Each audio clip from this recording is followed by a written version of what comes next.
இன்று நாம் காணவிருக்கும் காணொளி சென்னகேசவர் கோவில், பேலூர், கர்நாடகா.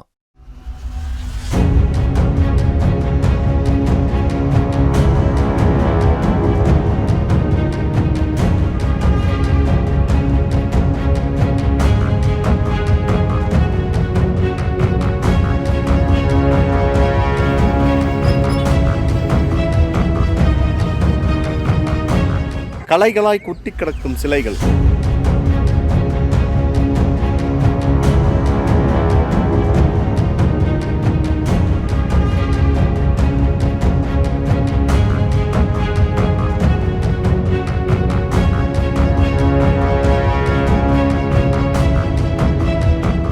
இந்தியாவின் கலை பொக்கிஷங்களின் கூடாரம்.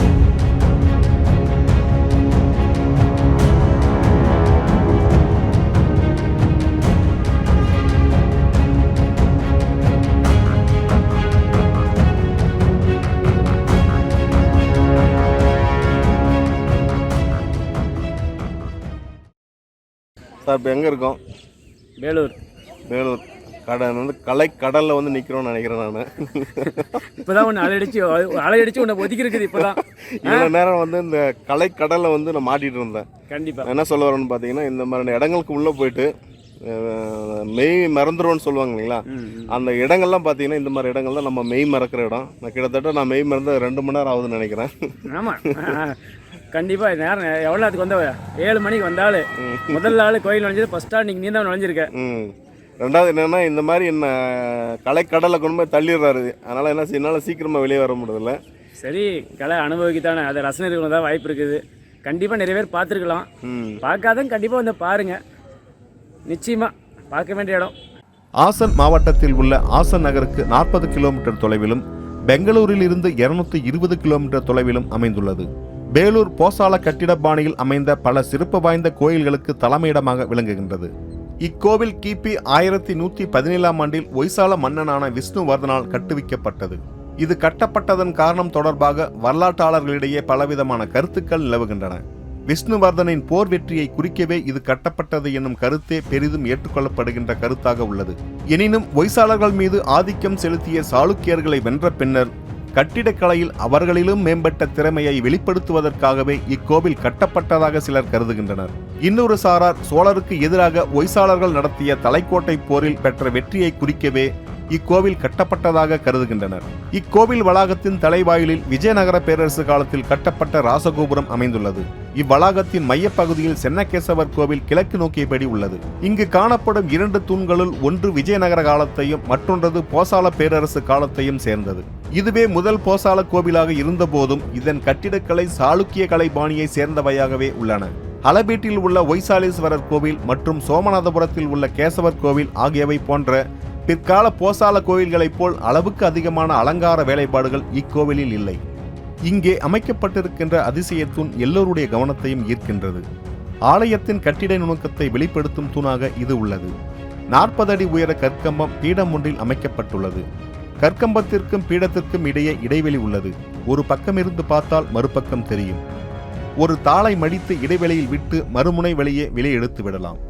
இதன் மூலம் இந்த கம்பம் மண்ணில் நடப்படாமல் தனியாகவே வைக்கப்பட்டிருக்கின்றது என்பது புலமாகிறது. போசல பேரரசு அல்லது ஒய்சால பேரரசு 10ஆம் நூற்றாண்டு முதல் 14ஆம் நூற்றாண்டு வரை இன்றைய கர்நாடகத்தின் பெரும்பாலான பகுதிகளை ஆண்டு வந்தது. இது தென்னிந்தியாவின் முக்கியமான பேரரசுகளில் ஒன்றாகும். இவர்கள் முதலில் பேலூரை தலைநகராக கொண்டும் பின்னர் ஹலபீட்டினை தலைநகராக கொண்டும் ஆண்டு வந்தனர். போசால பேரரசர்கள் மேற்கு தொடர்ச்சி மலையின் மேட்டுப்பகுதியான கர்நாடகாவின் மலைநாடு பகுதி வாழ் மக்களின் வெளிவந்தவர்கள். 12ஆம் நூற்றாண்டில் மேற்கு பகுதியை ஆண்ட சாளுக்கியர்களுள் மற்றும் காலச்சூரி பேரரசுக்குள்ளும் நடந்த உள்நாட்டுப் போரை தங்களுக்கு சாதகமாக்கி கொண்டு தங்களது எல்லைகளை இன்றைய கர்நாடக பகுதிகளுக்கும் மற்றும் இன்றைய தமிழ்நாட்டில் இருக்கும் விளைச்சல் நிலங்கள் நிறைந்த காவிரி ஆற்றின் வடக்கு பகுதிக்கும் விரிவுபடுத்தினர். 13ஆம் நூற்றாண்டிலே இவர்கள் இந்தியாவின் இன்றைய கர்நாடகாவின் பெரும்பாலான பகுதிகளையும் தமிழகத்தின் ஒரு சில பகுதிகளையும் மற்றும் வடக்கு ஆந்திர பகுதிகளையும் தங்களது கட்டுப்பாட்டிற்குள் கொண்டு வந்துவிட்டனர். தென்னிந்தியாவில் கலை, கட்டிடக்கலை, சமயம் இவற்றின் வளர்ச்சியில் ஒய்சால அரசவை காலகட்டம் மிக முக்கியமானதாகும். முதன்மையாக கோவில்களின் கட்டிடக்கலைக்காக ஒய்சால பேரரசன் இன்றும் நினைவு கூறப்படுகிறார். 100க்கும் மேற்பட்ட கோவில்கள் கர்நாடகா முழுவதும் இன்றும் காணப்படுகின்றன. அவைகளில் பெருமை வாய்ந்தவை பேலூரில் உள்ள சென்னகேசவர் கோவில், ஹளபேட்டில் உள்ள ஒய்சாலேஸ்வரா கோவில், சோமநாதபுரத்தில் உள்ள கேசவ கோவில் ஆகியன. ஒய்சால அரசர்கள் தொடர்ந்து கலைகளை வளர்த்து வந்தனர். அவர்கள் இடைவிடாது அளித்த ஊக்கம் இலக்கியங்கள் கன்னடத்தில் வளர்வதற்கு வழி செய்தன. இந்த கலை பொக்கிஷங்களை முழுமையாக பதிவு செய்திருக்கின்றேன். இந்த காணொளியுடன் என்னுடன் பயணம் செய்யுங்கள்.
சுத்துது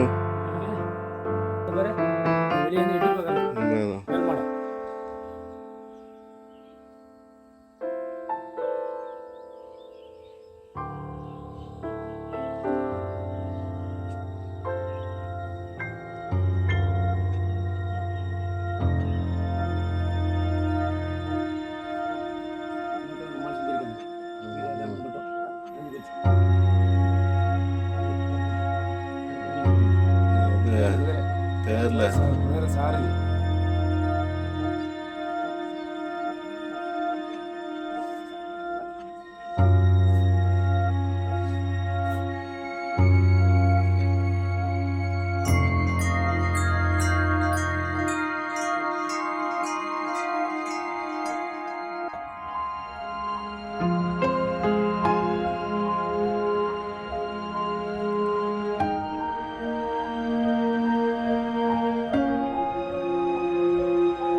இந்த காணொளி உங்களுக்கு பிடித்திருந்தால் விரும்புங்கள், பகிருங்கள், என்னோடு இணைந்து கொள்ளுங்கள்.